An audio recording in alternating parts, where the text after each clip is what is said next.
제닌가가 아니면 주술사가 아니다. 주술사가 아니면 사람이 아니다. 강력한 수식을 가진 주술사들을 포섭하고 규합해 역사 속에서 확고부동한 지위를 구축해온 일조 제닌가. 술식 지상주의 가문답게 3대 가문 중 가장 많은 캐릭터가 등장해 다양한 수식을 보여줬지만 천년 동안 영광을 누리던 가문의 마지막은 참 허무한 것이었습니다. 제닌가가 쓰레기라는 건 누구나 인정하는 사실이지만 의외로 사망 후 재평가된 캐릭터도 있는데요. 이번 영상에서는 제닌가 일족의 인성에 대해서 알아보려고 합니다. 먼저 제닌가 가게도를 보면 26대 당주 나오비토에게는 형과 동생이 있고 이름이 밝혀지지 않은 형은 25대 당주이자 지이치와 토우지의 아버지입니다. 강한 수식을 가지고 있다면 위아래도 없는 가문인 만큼 나오비토보다 먼저 당주가 되었다는 것은 그보다 강하다는 증거인데요. 제닌가는 여러 상전 수식을 가지고 있기 때문에 확정적인 것은 아니지만 메구미가 10종 영법수를 가지게 된 것은 할아버지의 영향이 아닐까 하는 예상이 많습니다. 그리고 나오비토에게는 여러 명의 아들이 있는데 자식 중 유일하게 상전 수식을 가진 나오야는 일찍부터 후계자로 길러졌습니다.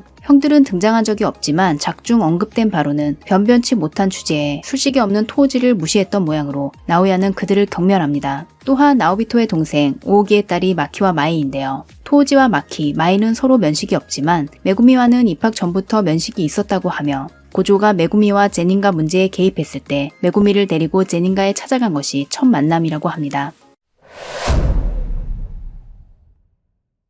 나오비토라는 인물은 제닌가의 가풍 그 자체인 사람인데요. 자신의 아들이 상전 수식을 가졌는데도 불구하고 굳이 메구미를 유언장에 추가해 가문이 전멸하는 계기를 만들었습니다. 나오야가 당주에 어울리는 인간이 아니라는 것은 누구나 알고 있지만 그렇다고 해도 나오비토가 메구미에 대해 잘 알고 있었다고는 할 수 없겠죠. 그는 정말 술식과 강함, 이것만으로 메구미를 당주로 지명했고 술식 지상주의 가문의 사람다운 결정이라고 할 수 있습니다. 또한 시부야 사변이라는 긴급 상황에서도 일절일하려 하지 않은 이유에 대해 개개 선생은 고조가와 사이가 나빠서 그리고 일반인에게 관심이 없어서 라고 대답했습니다. 다시 말해 비술사가 어떻게 되든 말든 안중에 없고 주술사, 특히 제닌가가 아니면 관심도 없다는 것을 알 수 있습니다. 이 부분은 나오비토뿐만 아니라 뒤에 등장하는 제닌가 사람들 역시 마찬가지였기 때문에 시부야 사변 후 카모가 내통자설이 거의 확실해진 것과는 대조적으로 제닌가는 일찌감치 내통자가 아니라는 결론이 나왔습니다. 나오비토가 주술회전 5권에 처음 등장했을 당시에는 어린애나 괴롭히는 술 취한 쓰레기 당주로 보였지만 시부야 사변 이후 이미지가 180도 바뀌었는데요. 그의 행동을 돌이켜보면 제닌가에 돌아와 당주가 되겠다는 마키의 결의를 부정하는 말은 결코 하지 않았고 오히려 당돌한 마키를 재밌어 하는 것처럼 보이기도 합니다. 만약 그 자리에 있던 것이 오욱이나 나오야였다면 문담무용으로 때리고 심한 욕을 퍼부었겠죠. 나오비토에게는 제닌가 당주라는 절대적인 힘이 있기 때문에 마음만 먹으면 고전 입학을 방해해서 주술사가 되지 못하도록 하는 것도 간단한데 그는 마키의 목표를 향한 수단을 뺏지 않았고 그녀는 문제없이 고전에 입학했습니다. 마키는 집에서 늘 무시당하고 잡일이나 하는 등 제대로 배울 기회가 없었고 무엇보다 그녀를 지지해주는 사람이 단 한 명도 없었죠. 그러나 고전에 들어간 후 좋은 동료와 스승을 만나 배우고 싶은 만큼 배우며 자유롭게 살 수 있었습니다. 수식이 없는 마키가 일족에게 인정받기 위해서는 상당한 노력과 노력의 결과가 필요합니다. 제닌가에서 승급을 방해한 것이 나오비토가 마키에게 준 시련이라면 이 정도 시련을 넘지 못하고 포기하는 사람은 당주가 되는 꿈 따위 빨리 접는 편이 나을지도 모릅니다. 그리고 마이에게 준 시련 역시 고전 입학이었는데요. 자매가 함께 본가에 있을 때는 마키가 샌드백이 되어 마이를 보호하고 있었지만 마키가 집을 나가면 자연히 모든 비난이나 공격은 마이를 향하게 됩니다. 이런 사태를 피하기 위해 마이도 고전에 입학시켰을 가능성이 있습니다. 또한 나오비토는 쌍둥이가 어떤 존재인지 알고 있었을 텐데요. 주술적으로 쌍둥이는 동일 인물로 간주하므로 자매가 같은 의지를 갖고 시련을 넘어서면 성장할 수 있다고 생각했을지도 모릅니다. 시부야 사변에서 나오비토와 마키가 한 팀으로 전투를 하게 되었을 때 그는 마키를 위기에서 구해주고도 생색 한 번 내지 않았습니다. 만약 그 자리에 있던 것이 오욱이나 나오야였다면 구해주는 것 자체를 하지 않았겠죠. 마키와 나오비토의 대화 장면은 어두운 느낌이라고는 없고 오욱이와의 대화보다 훨씬 부모 자식 같은 느낌이었습니다. 나오비토는 분명 제닌가의 낡은 가치관을 가진 사람이지만 한편으로 당주에 어울리는 큰 그릇을 가진 사람이라는 평가를 받고 있습니다. 어떤 때에도 상대가 누구라도 바보 취급하고 첫 등장부터 쓰레기 다움을 유감없이 발휘. 기본적으로 자신의 이득 외에는 흥미가 없어서 아버지가 위독한 상태에서도 전혀 신경 쓰지 않았으며 친형제의 존재 자체를 부정하고 남존 여비 사상에 찌들어 있는 등 성격적으로 결함이 있는 인물이 많은 제닌가 안에서도 독보적인 인물입니다. 주술회전 17권에는 구구르대 대원으로부터의 평가가 실려 있는데 나우야는 5점 만점에 0점으로 어떤 의미로는 참 한결같은 사람이었습니다. 특히 마키에 대한 태도는 도를 넘어 그녀가 아직 어렸을 때 폭력을 행사하고 발로 밟아 굴욕을 맛보여 주기도 했는데 27살이 되어서도 이것을 자랑스럽게 떠벌리는 못난 인간입니다. 한편 나우야가 이런 성격이 된 것은 제닌가의 극단적인 가풍 때문이라는 의견도 있습니다. 제닌가에서 상전 수식을 가지지 못한 자는 낙오자로서 인생을 시작하므로 극히 일부의 엘리트를 제외하고 무시당하는 것이 기본이죠. 이런 비뚤어진 환경이 나우야의 인격 형성에 적지 않게 영향을 줬을 것 같고 여기에 더해 어린 시절부터 모두가 천재라고 입을 모아 칭찬하고 치켜 세운 탓에 남을 깔보고 이기적인 인간이 된 것은 당연한 결과일지도 모릅니다.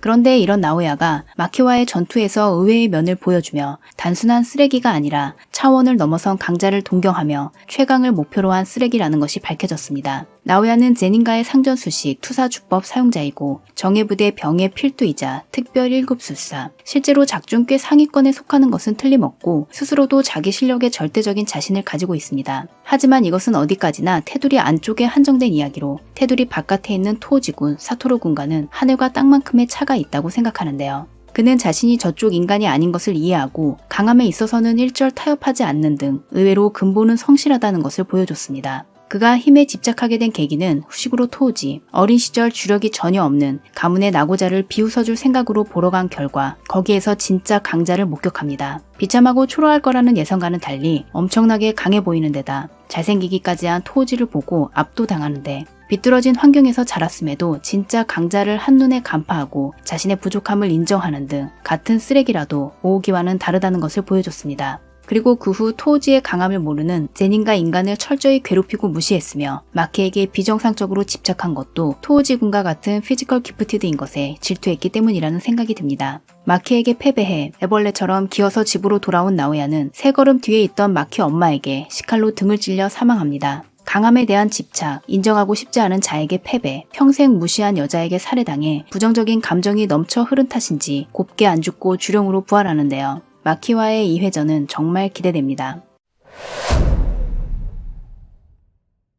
시부야 사변 후 주술 총간부는 고조 사토루의 봉인을 푸는 것을 금지시키고 제닌가의 재산을 메구미가 독점하는 것에 불만을 품은 이들이 이 상황을 이용해 메구미를 죽일 계획을 세웁니다. 그리고 계획의 신빙성을 높이기 위해 마키와 마이를 함께 죽이자고 제안한 것이 오우기입니다. 그는 자기가 당주가 되지 못한 이유를 마키와 마이 탓으로 돌리고 술사로서 나오비토에게 유일하게 뒤처진 것은 자식의 완성도뿐이라고 하죠. 그러나 공식 팬북에서 나오비토가 당주가 된 경위를 물었을 때 개개 선생은 단순히 강하기 때문이라고 대답했습니다. 나우야는 고조보다 한 살 어리고 2018년 시점에 27살, 마이는 16살, 둘의 나이 차이는 11살입니다. 그리고 메구미가 태어난 것은 2002년인데요. 어린 나우야가 토우지를 만나러 간 것은 토우지가 아직 집을 나가기 전인 2002년 이전의 일로 당시 나우야는 12살 미만이라는 것이 됩니다. 이때 이미 나오비토가 당주이므로 그가 당주가 됐을 당시에 마키와 마이는 아직 태어나지도 않았을 가능성이 높고 특히 수식의 유무가 결정되는 것은 4살에서 6살, 마키와 마이가 당주 결정에 영향을 줬을 가능성은 제로입니다. 그런데도 오우기는 자신의 약함을 인정하지 못하고 남 탓을 하며 친딸을 자기 인생의 오점이라고 부르는데요.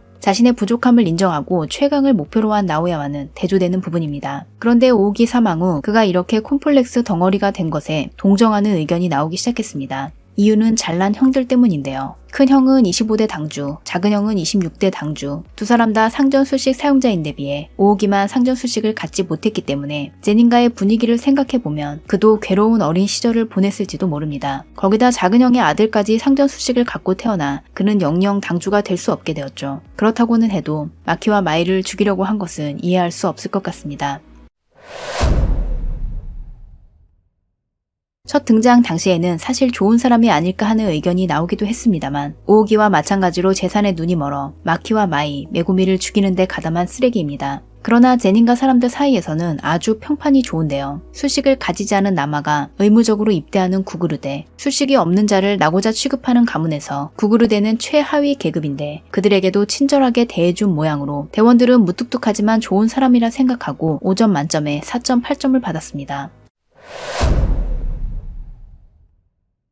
너무 짧게 등장해 어떤 사람인지 알 기회도 없었지만 외모만 봐도 제닌의 피가 흐르고 있다는 생각이 들지 않을 정도로 호청년이었는데요. 구그르데 대원의 평가는 5점 만점에 5점으로 한마디로 모두에게 사랑받는 캐릭터였습니다.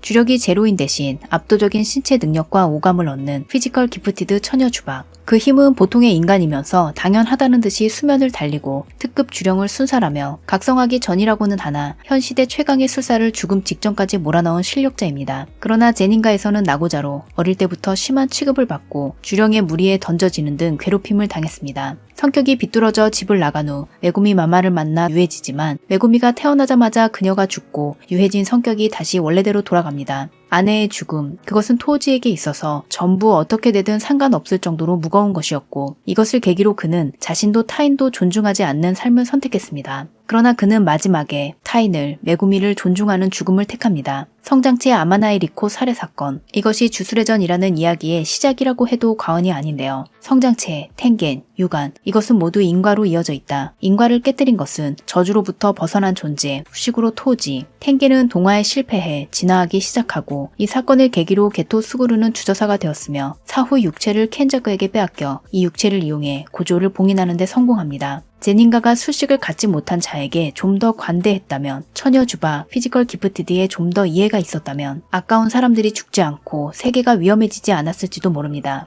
주술회전 연권에서 마키는 1급 술사가 되어 제닌가에 돌아간다는 목표를 가지고 있었습니다. 당시에 그녀는 제닌가의 낡은 가치관과 어두운 면을 부수려고 했던 것 같은데 이 발언은 주술회전 17권에서 전부 회수되지만 부순다는 부분이 대량 살인으로 바뀌어 제닌가 괴멸로 이어진 것은 좀 씁쓸하게 느껴집니다. 이제 토지와 마찬가지로 저주에서 벗어난 존재가 된 제인 마키. 사멸 회유편의 다크호스로 떠오른 그녀가 앞으로 어떤 활약을 보여줄지 기대됩니다. 그럼 저는 다음 영상으로 돌아오겠습니다. 구독과 알림 설정을 하시면 가장 빠르게 영상을 보실 수 있습니다. 시청해주셔서 감사합니다.